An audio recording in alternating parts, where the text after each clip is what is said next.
Com o aumento da expectativa de vida e o envelhecimento da população brasileira, o número de profissionais 50 a mais nas empresas deve crescer consideravelmente nos próximos anos. Nesse episódio, você entende os benefícios e desafios desse cenário para profissionais e empresas.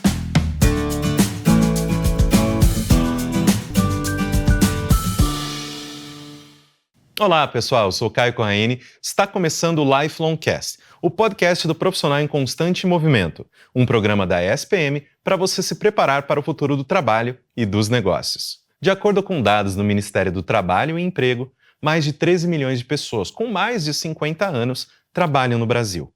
E a tendência é de que a força de trabalho do país fique cada vez mais experiente. Mas como isso influencia o mercado e como se preparar para essa nova realidade? Quem responde a essas e outras perguntas é a Adriana Gomes, coordenadora nacional da área de carreira e mercado da ESPM, e o Giancarlo Calai, professor do MBA Executivo em Marketing da ESPM e sócio da Boyden. O episódio de hoje está sendo gravado em uma das salas conceito da ESPM Tech, um ambiente com recursos tecnológicos para facilitar o processo de aprendizagem e que oferece ainda mais conforto para os nossos estudantes. Giancarlo, Adriana, sejam muito bem-vindos ao Lifelong Cast. Muito obrigado por receberem novamente com tanto prazer o nosso convite e atenderem aqui o pedido da nossa audiência para que vocês voltassem. Bacana. Obrigado. Obrigada, Caio. É um prazer estar aqui com vocês novamente. Tenho certeza que a nossa audiência vai sair aí brindada com conteúdo de bastante qualidade e bastante reflexão com esse tema de hoje. Exatamente. Vamos começar então contigo, Adriana, por gentileza. E eu queria começar então com a pergunta de por que a gente deve ver cada vez mais profissionais 50 a mais nas empresas, né? Quais os fatores nos levam a essa tendência de uma maior longevidade das pessoas no mercado de trabalho? Bem, eu entendo que esse é um tema, Caio, que eu venho estudando já há muitos anos.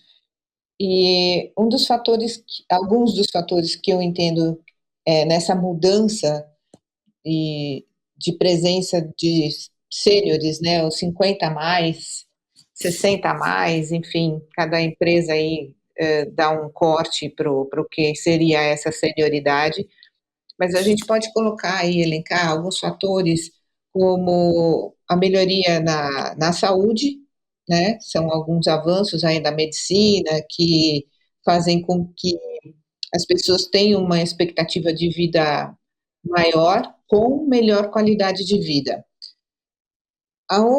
Outro ponto que eu considero é a escolaridade, né? Pessoas com melhor escolaridade têm também maiores oportunidades de selecionar aí, os seus empregos. E a mudança na previdência, que eu entendo que esse foi um fator que impactou e continuará impactando bastante, ter aumentado a idade mínima de aposentadoria, o que gera aí um maior período de trabalhabilidade, né? As pessoas elas vão trabalhar por mais tempo. E isso faz com que a gente tenha aí um aumento significativo de pessoas mais sêniores no mercado de trabalho. Sim. E, Giancarlo, vocês já têm observado esse aumento da longevidade no mercado? Né? As empresas elas têm buscado profissionais mais experientes e essas pessoas também estão retornando ao mercado? Sim, talvez ainda não seja uma onda total, porque o nosso país vive de ondas e modas, né? Na Europa e nos Estados Unidos, você vê pessoas mais sêniores continuando a trabalhar. Aqui no Brasil é uma inversão, mas o que vem acontecendo nos últimos tempos é a necessidade de gente sênior para poder tocar os negócios no dia a dia e às vezes até para poder passar conhecimento para os jovens também. Mas tem algo que a gente está vendo lá na nossa empresa, na Boyden, que é um apagão na liderança daqui a 10 anos. Então, essa geração jovem que deveria estar assumindo posições de liderança, nem todos estão muito dispostos a assumir tal responsabilidade. Não é 100%, mas uma parte não. Então, a empresa precisa continuar a vida dela. Obviamente que quando você pega uma empresa de tecnologia, talvez de comunicação, talvez você traga pessoas mais jovens, talvez. mas no restante dos negócios é importante a experiência. Então, nós temos clientes hoje que ele brinda exatamente a experiência. Nós tivemos um caso, um pouco mais de 2 meses, e nós contratamos um executivo de 65 anos, porque tinha que ter um grau de senioridade muito grande para lidar com os stakeholders. E outros processos que a gente tem, um processo que começou com um grupo de 5 profissionais, um de 39 e um de 60. E o de 60 passou. Justamente porque a empresa precisava disso. Falei, mas o jovem tem valor igual. A questão é a experiência e o quanto que você está afim de assumir determinadas responsabilidades da empresa, né? Exato. Quer comentar, Adriana? Eu concordo com o Jean. Eu acho que a gente está vendo aí justamente essa falta de pessoas, de jovens, né? A gente pode considerar aí jovens que não têm interesse em assumir mais responsabilidade, porque quando a gente fala de assumir lideranças e de ir ascendendo profissionalmente, a gente está falando de mais responsabilidade. E eu tenho percebido também os jovens evitando ou declinando até essa possibilidade de crescimento que vai minar efetivamente daqui para frente essa possibilidade de você encontrar pessoas disponíveis a assumir essas posições. Então, eu tô de pleno acordo aí que a gente vai ter muito mais, como é que chama aquele filme, o jovem, como é que é? Do Senhor Aprendiz. Sim. Uhum. Que Do isso Robert De Niro, né? efetivamente vai começar a acontecer em muitas áreas. Exatamente. E, Adriana, o que a presença desses profissionais mais maduros agrega nos negócios, né? A gente tem aí os exemplos que o Jean trouxe, também esse seu comentário, né, justamente de como essa nova geração ela está um pouco com esse receio de assumir essas responsabilidades. Quais habilidades e benefícios esses profissionais trazem e quais os benefícios desse mix, né, de juventude com os profissionais 50 a mais nas organizações? Bem, eu penso que os mais sêniores aí, eles trazem uma bagagem, né, de experiência e de conhecimento que você não consegue com atalhos, né? Só você vivenciando mesmo, passando pela experiência, a pressão, a questão das tomadas de decisões e das consequências delas. Nem todas as decisões que um executivo precisa tomar são decisões fáceis ou agradáveis, e assumir as responsabilidades dessas decisões. Então, ele traz na bagagem dele, se for um profissional bastante experiente, esse conhecimento. Ele consegue agregar também visão estratégica de futuro.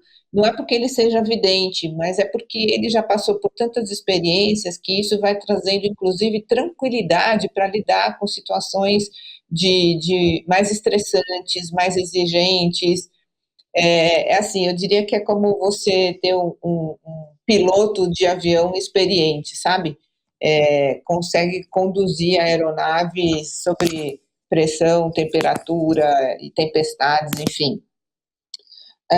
Eu penso que essa união também pode trazer um aumento na criatividade, na inovação, porque os mais sêniores têm essa bagagem histórica, mas os mais novos têm uma agilidade com tecnologia, por exemplo, têm alguns insights muito vívidos, assim, do momento presente, né?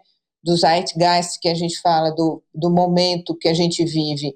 E essas experiências dentro do ambiente corporativo, ela pode trazer um ambiente inspiracional, desafiador e de conquistas, onde um complementa o outro. Eu vejo isso de uma forma muito positiva, desde que se combata o etarismo. Acho que esse é um ponto que a gente pode falar daqui para frente.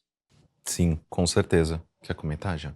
Não, é interessante porque aqui nessa sessão, Adriana e eu, que somos mais sêniores, e aqui a gente está com um grupo de jovens, inclusive você. E é exatamente essa simbiose, né, onde você traz esse interesse por tecnologia, que tem, né, diversas áreas, um conhecimento, a redação, a curadoria. Isso aqui já é um exemplo claro, né, de um bom trabalho de etarismo, onde você acaba conjugando os lados positivos. Agora, tem um lado também que, assim, quando a gente fala que uma parte da geração não é 100%, tem uma certa...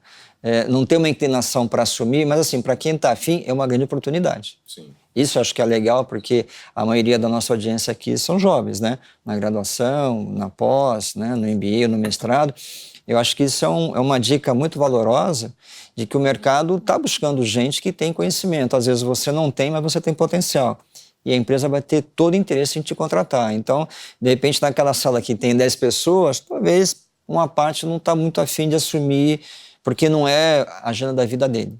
Sim. Mas aumenta a tua possibilidade. Então, acho que é uma coisa também legal para quem está chegando e vê isso como uma chance de se diferenciar dos demais. Exatamente. E, Giancarlo, quais hoje são as oportunidades especificamente, né, para os profissionais 50 a mais, né, dentro do mercado? Existem áreas ou cargos, vocês bateram bastante nessa tecla da experiência da liderança, né, de justamente entender que nós temos muitos mercados que são cíclicos, então às vezes, se você viu aquilo acontecer várias vezes, você, né, pode ter uma sobriedade que às vezes uma pessoa que está vivendo aquilo pela primeira vez não tem, tal, mas existem áreas ou cargos específicos para os quais essas pessoas são mais procuradas? Quando você fala, por exemplo, na indústria, em manufatura, que é uma indústria que é uma curva de produção e de vendas muito lenta, ok, são pessoas que têm que ter muita experiência. Como ela falou, um comandante, um piloto para ser comandante leva uns 15, 20 anos. Sim. Leva muito tempo para o cara poder chegar, né, numa aeronave. E então, na medicina também, na medicina que vale muito, então você vai achar muitos médicos. Eu conheço médicos de 70, 80 anos que estão operando firme e com uma agenda de 10, 15 horas por dia. Então, não vejo realmente essa limitação. Quando a gente vai, de novo, você vai para uma área de comunicação e tecnologia, talvez te dê a sensação de que tem que ser mais rápido, ou são pessoas que tomam as antenas, até eu consigo entender. Mas tem essa mescla, mas se você for pensar, né, se o Steve Jobs estivesse vivo hoje, provavelmente ele estaria à frente da Apple, mas já não seria um jovem, né? E a mesma coisa acontece com Bill Gates, mesmo, né, o dono da Tesla, ele já não é tão jovem assim. Mas ele... Então, eu não vejo realmente limitações para isso. Acho que para os dois lados tem oportunidades, né? E, Adriana, finalizando esse nosso papo, que dicas que vocês podem dar para esses profissionais 50 a mais que querem retornar ao mercado de trabalho, né? Como que essas pessoas podem se atualizar e o que é mais importante de acompanhar nesse momento? Olha, existem alguns aspectos que eu considero fundamental aí para a longevidade no mercado de trabalho. Manter-se atualizado, né? Então, fazer cursos, treinamentos, eu acho que é sempre importante manter o conhecimento já adquirido e desenvolver outras competências que possam ser importantes nas próximas atividades. Acho que a comunicação é um ponto importante, principalmente nessa relação com os mais jovens, né? Então, às vezes existe uma barreira na comunicação e eu penso que esse pode ser um ponto importante da pessoa sênior conseguir transitar, tanto com os mais sêniores quanto com os mais jovens, né? E a comunicação acho que é um pilar importante. Networking é uma outra frente que não pode faltar, né? A pessoa se manter ativo, ter a sua rede de relacionamento viva, né? Para criar e fortalecer esses relacionamentos que foram desenvolvidos, que eu considero um dos maiores patrimônios de um executivo, é exatamente essa rede de relacionamento que ele vai cultivando. Pensar no empreendedorismo também como uma alternativa, porque muitas pessoas não querem manter a carga horária, né? Porque um profissional sênior, ele tem uma carga de responsabilidade enorme pelas tomadas de decisões e nem sempre a pessoa 50 a mais ou 60 a mais, ela tem essa disponibilidade, esse interesse de manter esse horário tão intenso de atividade. Então, se ele considerar aí o empreendedorismo uma frente de atuação, isso também pode ajudar bastante. E eu penso que para quem está nos escutando agora e que seja jovem, que esteja ainda na faixa dos seus 30, 40 anos, é fazer essa gestão da carreira, né? Planejar onde quer estar, o que quer fazer e trilhar aí fazer um roteiro, né, minimamente desenhado para poder chegar ativo e relevante a partir dos 60 anos. Perfeito. E você, Giancarlo?